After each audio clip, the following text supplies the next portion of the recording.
आगे बढ़ते हैं। तो देखिए, अभी तक हम लोगों ने पढ़ा कि विशिष्ट प्रतिरोध क्या होता है और प्रतिरोध क्या होता है।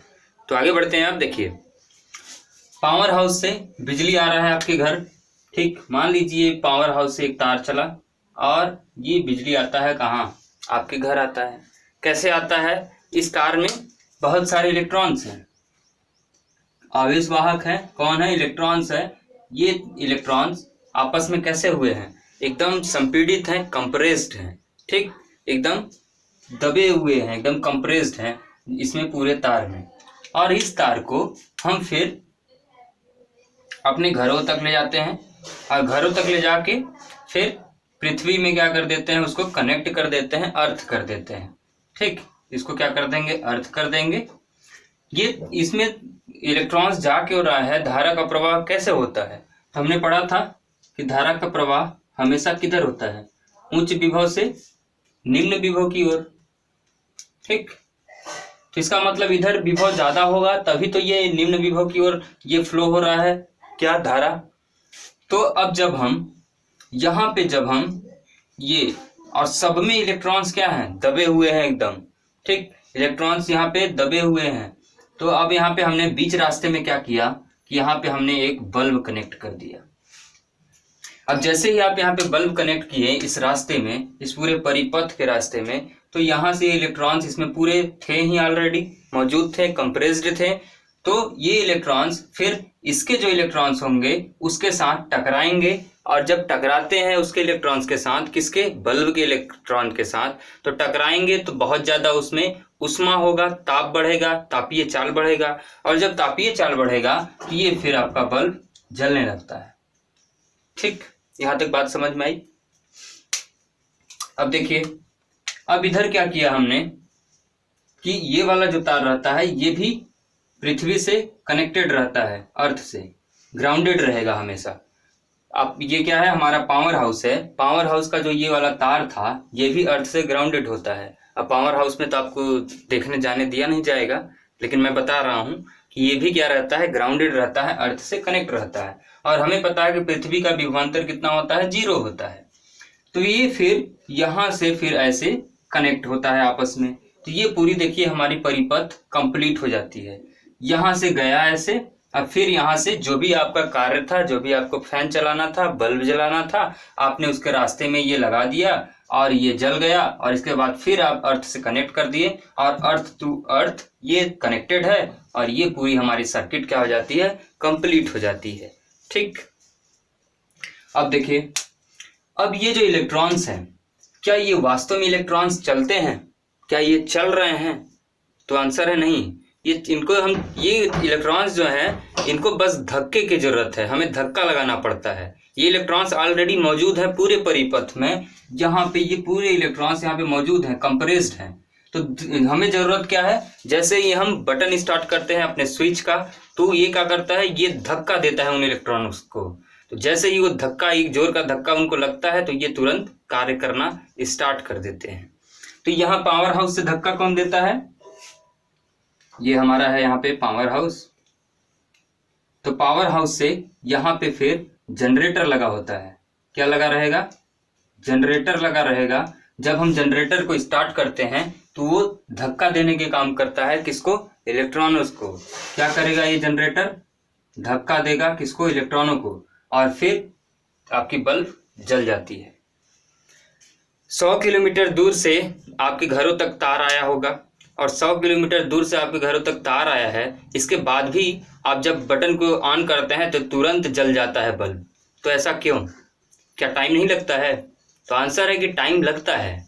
वो जोर का धक्का जब इसको लगता है, कौन देगा? पावर हाउस से, जनरेटर की मदद से इसको एक जोर का झटका मिला, और झटका मिलेगा तो इलेक्ट्रॉन्स तुरंत क्या हो जाएंगे? गतिमान हो जाएंगे, ठीक। कंप्रेस तो है ही, बस उन्हें एक क्या चाहिए? इनिशिएटिव चाहिए कि वो कार्य करें, ठीक। किसी भी कार्य को मतलब एक मोटिवेशन चाहिए उकसाने के लिए। वो मोटिवेशन कौन देगा? जनरेटर देगा, धक्का लगा के, ठीक। तो समय लगता है, ऐसा नहीं कि समय नहीं लगता है जब आप बटन ऑन करते हैं या फिर पावर हाउस से जब स्विच अप डाउन किया जाता है तो, लेकिन वो जो समय लगता है वो बहुत ही कम होता है, मतलब 0 पॉइंट समथिंग होता है। ये हम कहें तो ये लगभग 3 × 10⁸ मीटर पर सेकेंड होता है, जो कि बहुत कम मात्रा में होता है और हमें पता भी नहीं चलता कि कब इलेक्ट्रॉन्स को धक्का मिला और कब बिजली हमारे घर पे जल गई। ठीक, बात समझ में आई। अब देखिए, अब क्या हुआ कि यहां से ये तार टूट गया, ये वाला जो पावर हाउस से हमारे घर तक तार आ रहा था ये बीच रास्ते में टूट गया। अब ये जो बीच रास्ते में तार टूटेगा तो ये फिर जाके कहाँ टच हो जाएगा? अर्थ में टच हो जाएगा। तो अर्थ में जब ये टच हो गया तो आप देखते हैं कि यहां से ये पावर हाउस से बिजली चला और चल के फिर यहां तक गया, और जहां जितने इलेक्ट्रॉन्स यहाँ पे थे वो सारे इलेक्ट्रॉन्स फिर इधर इसमें नीचे आ गए और फिर पावर हाउस में चले गए। तो हमारा बल्ब जला क्या? नहीं जला। आप स्विच ऑन करेंगे, बल्ब आपका नहीं जलेगा। क्यों नहीं जलेगा? क्योंकि ये जो इलेक्ट्रॉन्स थे ये सारे इलेक्ट्रॉन्स नीचे आ गए इस तार से, और नीचे आके फिर कहाँ चले गए? पृथ्वी में चले गए, ग्राउंडेड हो गए। तो इधर इलेक्ट्रॉन्स गए ही नहीं, इधर धक्का गया ही नहीं, तो ये बल्ब कहाँ से जलेगा? और इसी चीज को फिर हम क्या बोलते हैं? Short circuit.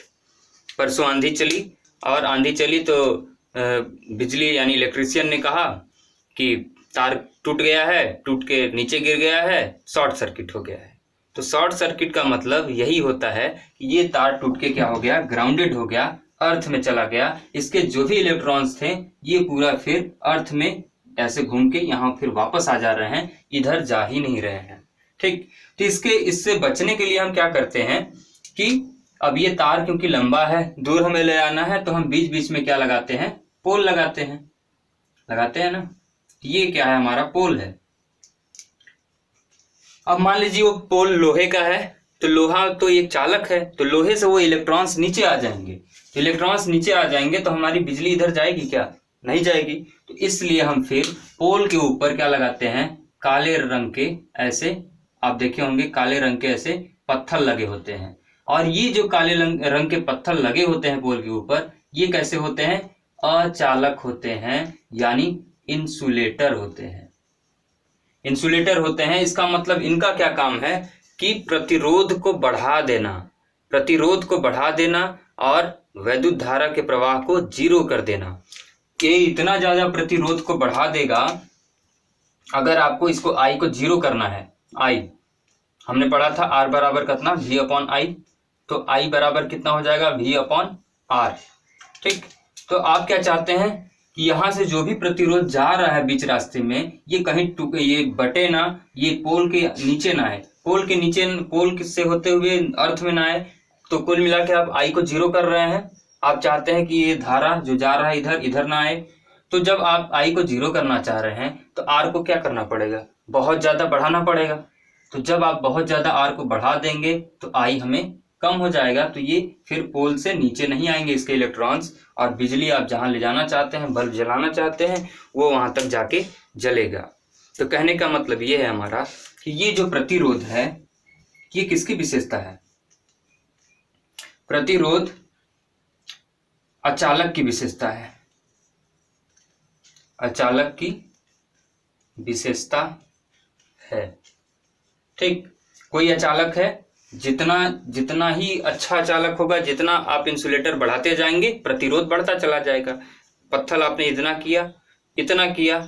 किया, तो जितना जैसा आप इंसुलेटर यूज करेंगे उतना ही उसकी प्रतिरोध बढ़ती चली जाएगी। तो प्रतिरोध क्या है? अचालक की विशेषता है। तो इसी प्रकार से जिस प्रकार से प्रतिरोध अचालक की विशेषता है, तो फिर हम जानना चाहते हैं कि फिर चालक की विशेषता क्या होती है। तो उस चालक की विशेषता को जानने के लिए हम एक नाम यूज करते हैं, चालकता।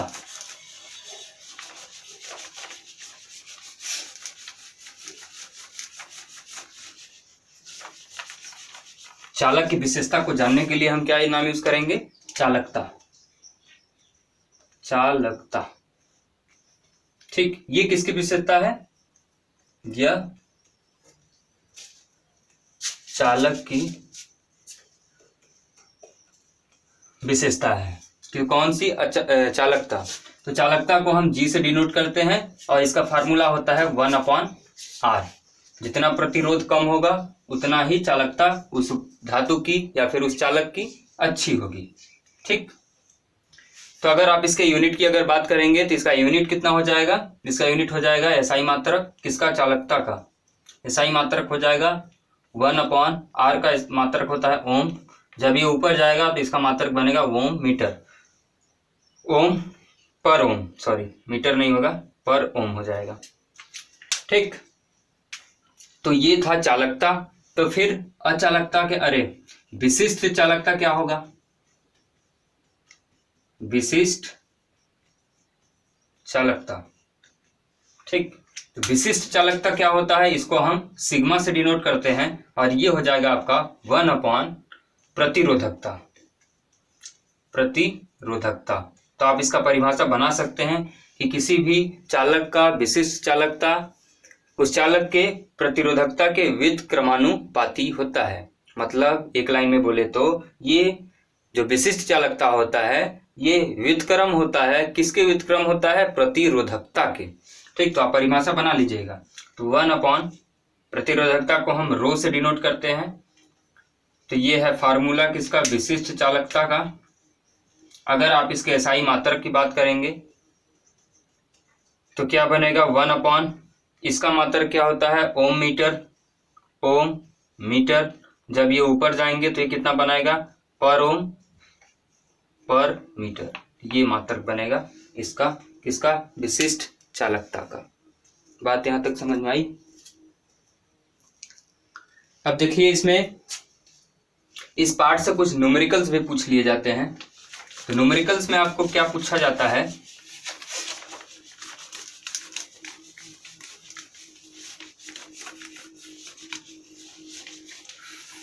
न्यूमेरिकल्स कैसे पूछे जाते हैं, तो आपको क्या बोला जाएगा कि कोई तार है उसकी लंबाई को दुगना कर दिया जाता है, तो बताइए प्रतिरोध कितना होगा।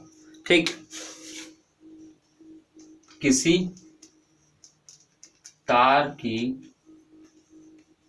लंबाई को यदि दुगना कर दिया जाए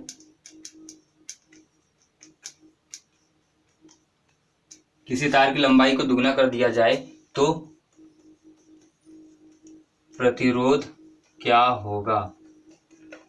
इस टाइप से सवाल बनते हैं एग्जाम में। ठीक, तो देखिए इन सवालों को हम कैसे करते हैं। पहले तो हम इसको मेथड समझते हैं कि होता क्या है, इसके बाद इसका शॉर्ट ट्रिक समझेंगे कि कैसे मान 10 सेकंड में आप इसका आंसर बता सकते हैं, चाहे क्वेश्चन जैसा भी हो। तो देखिए यहाँ पे क्या होगा, हमने फार्मूला क्या पढ़ा, R बराबर रो L/A। एक फार्मूला हमने ये पढ़ा अभी तक। हमने रो बराबर क्या पढ़ा, RA/L। ये फार्मूला हमने अभी तक पढ़ा। इसके बाद आपसे पूछा जा रहा है कि यदि मान लीजिए कोई तार है, उसमें कुछ ना कुछ प्रतिरोध पहले से था, अब उस तार को आपने दुगना कर दिया, तो बताइए नया प्रतिरोध हमें क्या मिलेगा, ये हमसे पूछा जा रहा है। तो यहाँ पे अब जो रो होगा, रो कभी बदलेगा क्या, तार की लंबाई को घटाने या बढ़ाने से नहीं बदलेगा, क्योंकि ये नियतांक है, ये ना तो L पे डिपेंड करता है ना तो A पे डिपेंड करता है। तो रो हमें नियतांक होगा और इसका जो आयतन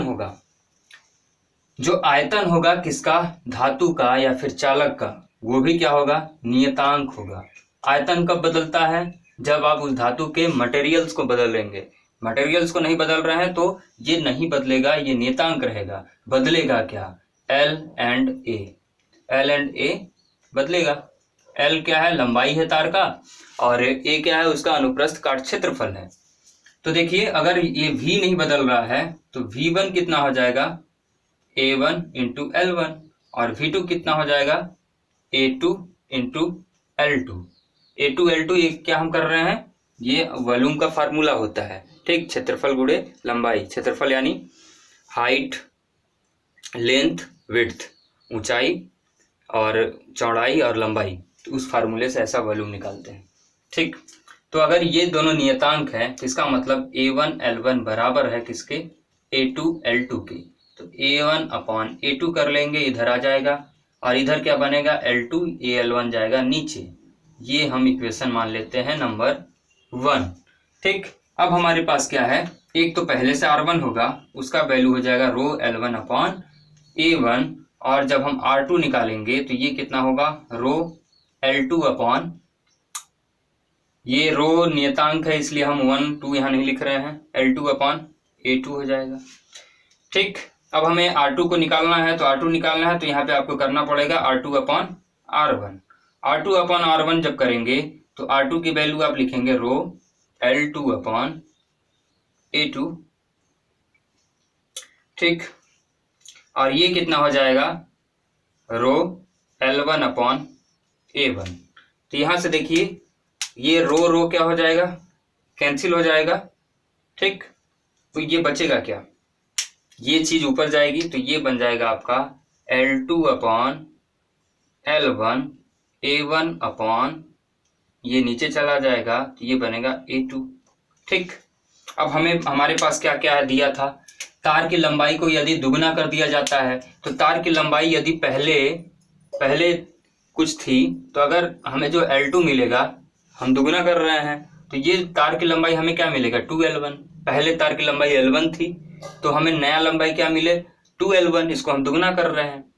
और जब हम इसको दुगना करेंगे तो जो हमें नया A2 मिलेगा वो इसका आधा हो जाएगा, किसका, पहले वाले का, मतलब A1/2 हो जाता है। ठीक, बात समझ में आई। तार की लंबाई पहले L1 थी, हम तार की लंबाई को दुगना कर रहे हैं, तो दुगना कर रहे हैं तो जो हमें नया लंबाई मिलेगा वो 2L1 मिलेगा। और जैसे ही लंबाई को आप दुगना कर रहे हैं मतलब उसको खींच रहे हैं तो तार की मोटाई बढ़ेगी क्या, घटेगी ना। तो तार की मोटाई जब घट रही है तो नया जो हमें A2 मिलेगा वो कितना मिलेगा A1/A2, उसका आधा हो जाएगा।